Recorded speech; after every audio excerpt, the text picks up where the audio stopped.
Elimination Chamber match that determined the number one contender to the Raw Women's Championship at WrestleMania. I think I like this a lot more than most. I saw a lot of reactions online that weren't as positive. I think I tweeted this, but I'm not going to lie, and this isn't saying a lot. I thought this was the best women's Elimination Chamber match I have seen. There's not a lot to go from. I think they've had 3 or 4 others. They did one in 2019, 2020. I think that might, or 2018, 2019, 2020, and that was it. They didn't do one last year, I don't think, for the women. So this was only the 4th one.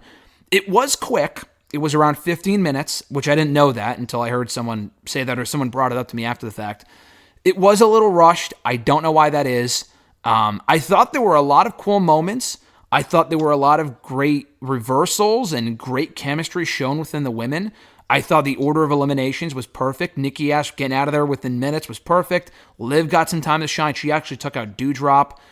Liv gets taken out. The final 3 being Alexa, Rhea, and Bianca. Perfect. Same thing like you said with the Goldberg thing. The booking is so bad sometimes. Listen, I like Alexa Bliss. I do not at all think she should have won this match. Not that she and Becky's been done before. I mean, Bianca and Becky's been done before. But this current Alexa Bliss coming out with still the same stupid fucking music. And I fucking hate it. I know you like it. I hate it. The character, I think, is shit. They got to move on from it. The therapy thing seemingly was completely pointless. But again, I thought there was a chance she could win, and she came close at a few different points. When she hit the DDT or was going for the DDT on Bianca, and Bianca got out of it by doing like a handstand or something, I don't know what the hell she did. That was awesome. I did not see enough people talking about that online. Rhea did some cool stuff. She was in there for a while. She looked dominant. I really, really like this match. Bianca wins as she should have. The crowd was super into Alexa Bliss. They kind of booed Bianca when she won, which was a little weird. I guess they're just big Alexa Bliss fans over there, or just fans of bad gimmicks. But I thought the match was really, really good, and I thought the right person won. So curious what your thoughts are. No, this kid is unreal. Kid just throws in the last second. They must really like Alexa or bad gimmicks. I knew that would kill you.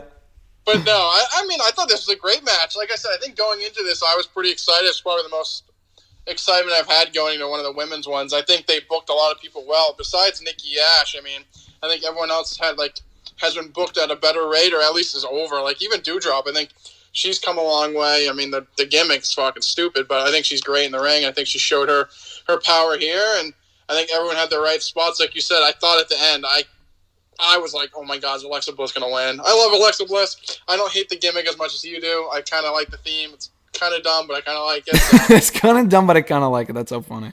Yep. And, but no, I mean, I think at the end of the day, Bianca winning was the right choice. I mean, if you go on the internet, people are crying about it. They say she's being pushed on our throats. But she's over, though. For her and Becky at WrestleMania is up there with Roman and Brock for me. I can't wait for that match. I mean, yes, it's been done a few times, but I mean, I think Bianca's so over that she's just at a different. It's different than shoving it down her throat. I think she's great and she's come a long way. So I'm happy for her.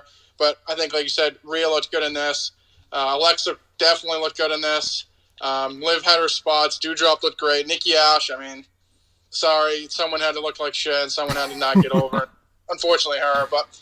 I thought it was a great match and definitely the best one they've ever done. Yeah, no, I would say so too. I mean, listen, the Bianca thing, I don't think that's the majority by any means. There definitely are people that are upset. Oh, they're doing this again. They're shoving Bianca down our throat. It is the Roman Reigns treatment to a degree, but if you really break it down to me, one, the match makes sense. But then again, Roman and Brock at WrestleMania 34 made sense, and Roman just no one gave a fuck about him, like as far as like he was still getting booed at that point. The biggest difference to me, though, is that at least Bianca, first of all, I don't know if it was the promos they were writing for Roman. I really can't tell you one reason as to why people were booing him. There was a variety of factors back in 2015, 2016. But then the biggest difference is that she's just likable. She comes across as likable. Roman Reigns, with what they were giving him to do as a character, did not come across as likable at all. Bianca does. She's still over. She got slightly booed here, but that's because, again, they're a fan of bad gimmicks over in Saudi Arabia. But it just makes sense to do the match, I think. It's a match they should go back to. They have great in-ring chemistry. It's not like the match is going to be bad.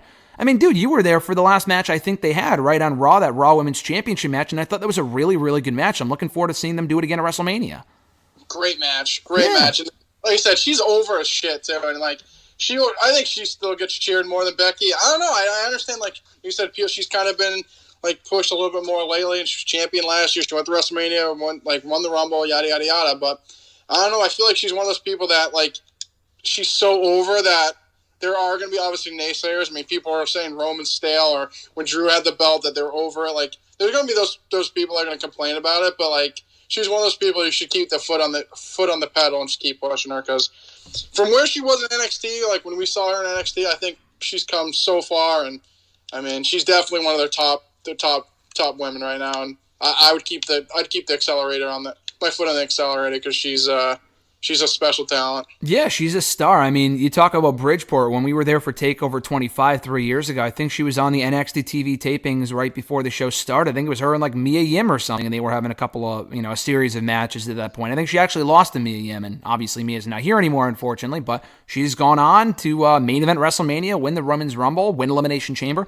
And you know what? We give this company a lot of shit, but you also got to praise them and not defend them, but give them credit where credit is due. I mean, I still stand by, because people were like, "Oh, everyone was saying that Bianca was buried." Yeah, wrestling fans do exaggerate. I don't think I ever said the word buried. I think even Alexis may have said she was buried. I never said that she was buried. I just hated the fact that. Check the tapes. Check the tapes. You can go ahead and check. Well, I'll go back and check out that post SummerSlam show that we did. Listen. I never said she was buried, but I will stand by what I said. I still think that what they did at SummerSlam was dumb, in the sense that how they executed it was fucking dumb. Because it's not like people were booing Becky for what she did. They were booing the company, because it's like, the match was 20 seconds. And it's not even like she actually cheated. Like, she hit her with a forearm or something. It was just, I don't know. I still say the way they did it was stupid. She did cheat. She went to shake her hand, and she fucking hit her with her forearm. That's not cheating. That's just what you would do in a normal match, though. Bianca was made to look like an idiot for falling for that shit, if anything. Honestly, Bianca was made to look worse than Becky was made to look like a heel. And I still stand by that. Okay. My point being is that she wasn't ruined, and that she could obviously be bounced. I mean, she was so over even at that point where she could bounce back, and she did. And again, to give the company credit where it's due, she was the sole survivor when we went to Survivor Series. She's won almost every match that she's had since then. She won that gauntlet match last week. She won Elimination Chamber.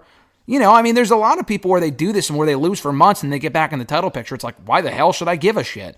But honestly, like, I don't know what it is with Bianca, and maybe it is because she's so good. I don't know, but they've struck gold with her, dude. And not only is she a special talent, but the company's held up their end of the bargain in pushing her the way that she should be pushed. I think that is worth bringing up as well.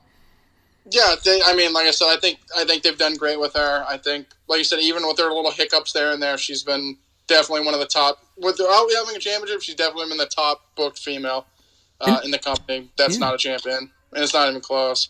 And they needed that too, because I mean, I've been complaining, and a lot of other people have been for years. It's always about the four horsewomen, and to a degree, it still is. I don't know what happened to Sasha. She came back. She was in the Rumble for a cup of coffee, got chucked. We haven't seen her since. I don't know what the hell is going on with Sasha Banks.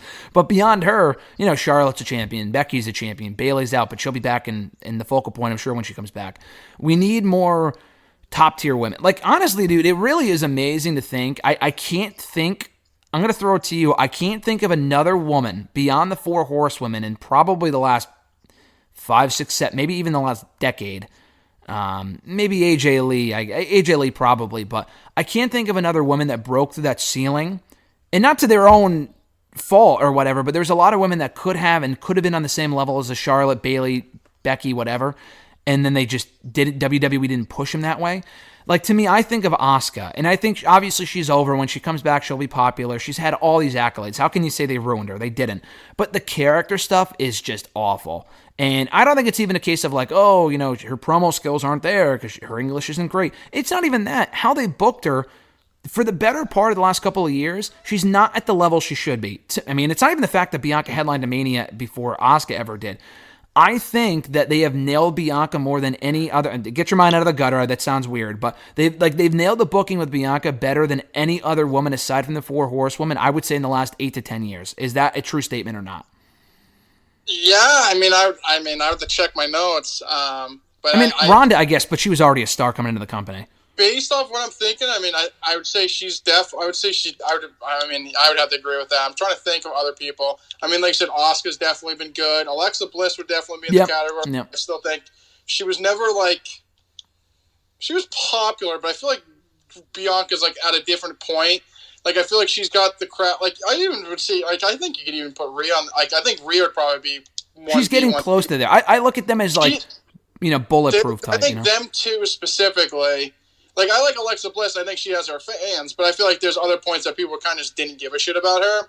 And I think Rhea and Bianca, for their both of them. I mean, Bianca's always been pushed at a higher level. I mean, Rhea's still on the show and winning and stuff, but I think they've got to the point that they could still lose a lot and people would still care about them. Yeah, Need a lot. I just think, like, if Bianca were to get hurt tomorrow, and thankfully that hasn't happened at all in the years that she's been with WWE, she hasn't, I don't think, taken any time off at all. I just feel like she's one of those people where, you know, if she were to go down tomorrow, for example, with an injury or if she quit or whatever, I feel like there'd be a major gap in the division. I mean, I love Alexa Bliss. I think her leaving or, you know, her getting hurt or whatever, which she did, is a major loss. But the thing is that Alexa Bliss was gone for a good 5 to 6 months. I don't think the Raw Women's division suffered significantly with her gone, because I don't know. I mean, her character shit was just, I mean, she did well with it, but what WWE had her doing was bad. Does that make sense? Like, when she was gone, it was like, oh man, we need Alexa Bliss back. I was not thinking that at all. I like having her back, but she's not as imperative and as crucial to that division and its success as Bianca and the Four Horsewomen are, in my opinion. Yeah, I agree. I think if Becky, like, if right now Becky wasn't around and they just had, like, if Becky wasn't around and they just had who they had besides her and Bianca was out, they would be in big trouble. I think if we obviously got Becky, like, they'll still be able to figure it out, but I feel like Bianca and Rhea are starting to get like that 1B, 1A tier, like right behind the Four Horsewomen, that if they were gone, they would need those two to kind of fill in the gaps. Yeah, and I mean... It's bad because I think they booked them good enough that if Becky left or whatever, if those women weren't around, I think you could easily slide them in, and they're popular enough that they could keep the ball rolling. Yeah, and I think WWE is scared to create stars like that, because if Bianca or Rhea were to leave, then they're kind of fucked. But I mean, that's kind of what you need to create a business sometimes. Not everyone can be expendable. I mean, the world goes on regardless, but you do need stars to attract people to your product right now, and I think they have that in Bianca and Rhea.